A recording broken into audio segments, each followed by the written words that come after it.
J'ai toujours voulu être médecin de campagne, parce que c'est une médecine très variée. On fait de la pédiatrie, de la gynéco, de la cardio. Enfin, on fait tout ce que comporte la médecine, donc c'est très intéressant.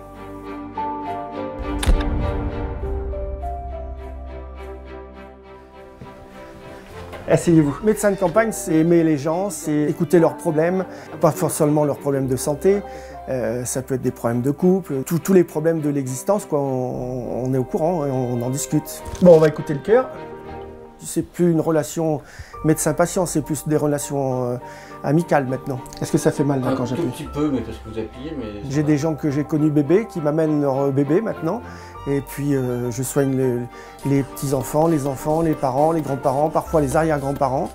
Et donc oui, ça fait 3 voire 4 générations que je suis depuis que je suis installé. Le fait de soigner les familles entières, c'est beaucoup plus intéressant parce qu'on connaît les antécédents depuis plusieurs générations. C'est beaucoup plus facile pour les soigner. Quand je me suis installé, il y avait des chemins encore qui n'étaient pas goudronnés. Donc quand il y avait de la neige, on ne savait plus où on roulait. Bon, maintenant on n'a plus de neige, mais c'était assez difficile. Maintenant, c'est quand même plus facile. Oui, j'aime bien aller voir dans quelles conditions vivent et habitent les gens parce qu'on les a d'une façon complètement différente que quand ils viennent en consultation. On voit leurs conditions de vie, on voit plein de choses qu'on ne voit pas quand ils viennent en consultation. On est dans un désert médical, comme beaucoup de territoires en France, et je suis assez désespéré de partir sans successeur, de laisser mes patients en déshérence un peu, hein, quand même. Oui, quand je me suis installé, on était 9 médecins, et puis quand on va être parti, il n'y en aura plus qu'un.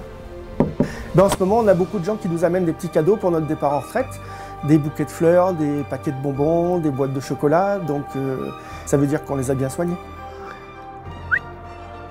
L'année où je me suis installé, j'ai un copain qui m'a offert un petit pointer, donc j'ai tout de suite chassé la bécasse avec lui. C'est une chasse qui m'a tout de suite passionné. Et on est tout seul au milieu des bois avec son chien.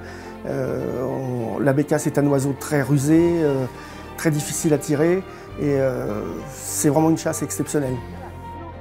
Le chasseur entretient le territoire, aménage son territoire, protège ses animaux, nourrit les animaux l'été, leur donne de l'eau quand il fait sec. Et le chasseur, c'est le premier écologiste de France.